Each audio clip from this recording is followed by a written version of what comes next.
570 খ্রিস্টাব্দের রবিউল আওয়াল মাস। সূর্য তখনও ওঠেনি। পৃথিবী যেন একটু আগে আলোকিত হয়ে গেল।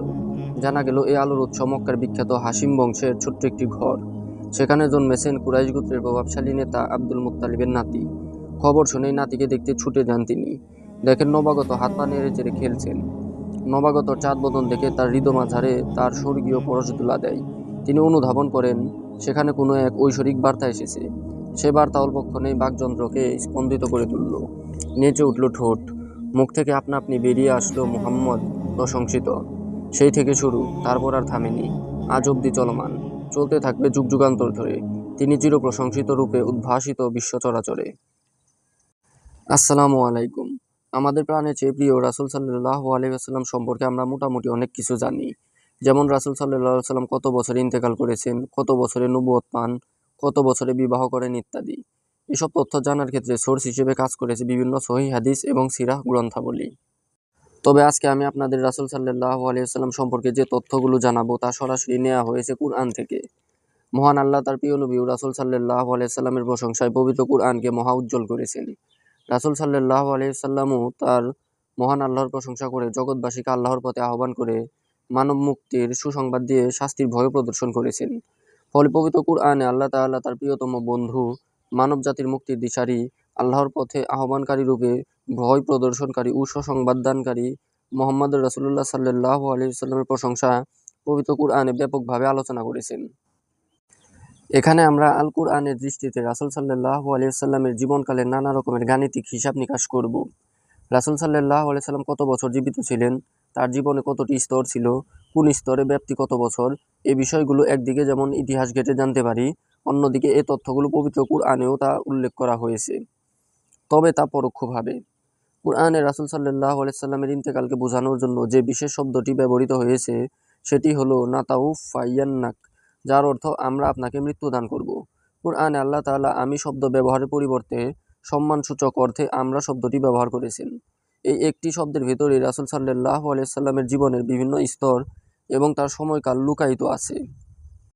সমগ্র কুরআনে মোট 3 বার এই নাতাওয়াফাইয়ান্নাক শব্দটি ব্যবহৃত হয়েছে এবং তা 3টি সূরার ভিন্ন ভিন্ন 3টি আয়াতে। সূরাগুলো হলো সূরা ইউনুস, সূরা রাদ, সূরা মুমিন।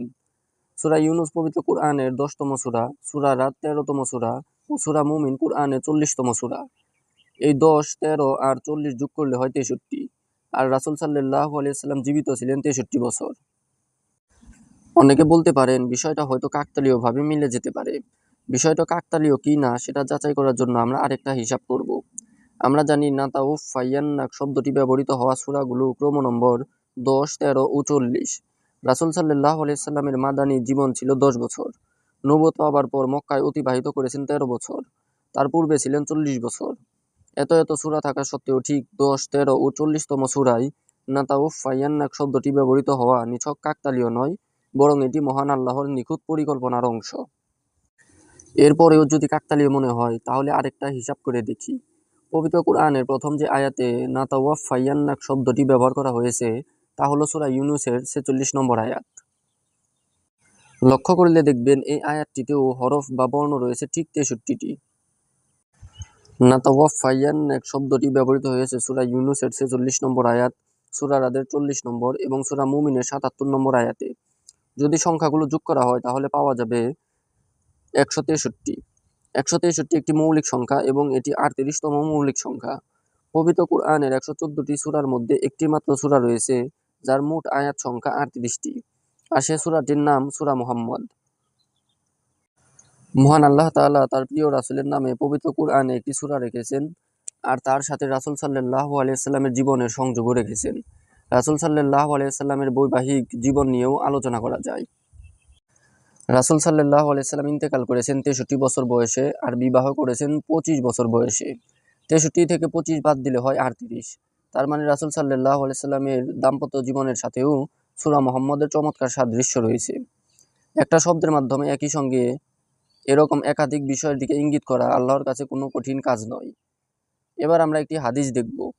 হযরত আব্বাস রাদিয়াল্লাহু তাআলা আনহু থেকে বর্ণিত, উমর ইবনুল খাত্তাব আমাকে কাছে কাছে রাখতেন। এটা দেখে আব্দুর রহমান বললেন, আমাদেরও তো তার বয়সী ছেলে আছে। উমর রাদিয়াল্লাহু তাআলা আনহু বললেন, আমি তাকে কাছে রাখি তার প্রজ্ঞার কারণে এরপর তিনি আমাকে বললেন, ইজা জাআ নাসরুল্লাহি ওয়াল ফাতহ এর তাফসীর কি? তখন আমি বললাম, এটা হলো রাসূল সাল্লাল্লাহু আলাইহি ওয়াসাল্লামের উফাতের সংবাদ, যা আল্লাহ তাআলা বিশেষভাবে শুধু তাকেই জানিয়েছেন। উমর রাদিয়াল্লাহু তাআলা আনহু বললেন, এ সূরার তাফসীর আমিও এটাই জানি। সূরা নাসর পবিত্র কুরআনের 110তম সূরা, আর সূরা মুহাম্মদ 47তম। 110 থেকে 47 বিয়োগ করলেও আমরা পাই 63। সূরা ইউনূস, রাদ ও মুমিনের ক্রম নম্বরের যোগফলও 63। সূরা মুহাম্মদ ও নাসরের ক্রম নম্বর বিয়োগ করেও সেই 63। চিন্তা করে দেখুন কি সূক্ষ্মভাবে আল্লাহ তাআলা পবিত্র কুরআনের ক্রম নম্বর সাজিয়েছেন। এই সূরা নাসরে রাসূল সাল্লাল্লাহু আলাইহি ওয়াসাল্লামের 63 বছরে ইন্তেকালের ইঙ্গিত অন্যভাবেও রয়েছে। আমরা যদি আরবিতে লিখি মুহাম্মাদুর রাসূলুল্লাহ, তাহলে দেখতে পাবো বাক্যাংশটিতে যে হরফগুলো ব্যবহৃত হয়েছে তা হলো মিম, হা, মিম, দাল, র, সিন, ওয়াও, লাম, আলিফ, লাম, লাম, হা।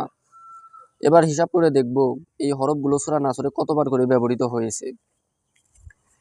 এখানেও সংখ্যাগুলো যোগ করলে ঠিক 63 হচ্ছে। যে সূরার মধ্যে আল্লাহ তাআলা তার প্রিয় রাসূলের জীবন সায়ান্নের ইঙ্গিত দিয়েছেন, সেই সূরার ভিতরেও 63-র মুজিজা রেখেছেন। এতক্ষণ পর্যন্ত আমরা যতটুকু দেখলাম, নাতাওয়াফাইয়ান্নাক শব্দের সাথে রাসূল সাল্লাল্লাহু আলাইহি ওয়াসাল্লামের জীবনকাল 63 এর মিল আছে। এই শব্দযুক্ত প্রথম আয়াতেও 63 হরফ। এই আয়াতগুলোর সাথে সূরা মুহাম্মদের মিল। সূরা মুহাম্মদ ও নাসরের মধ্যে ব্যবধানও 63। সূরা নাসরের মধ্যে মুহাম্মদুর রাসূলুল্লাহ বাক্যাংশের অক্ষরগুলোও 63। কুরআনে তার জীবনকাল যেভাবে চিত্রায়িত হয়েছে তাকে কাকতালীয় বলাটা মূলত অন্ধের ভান করা।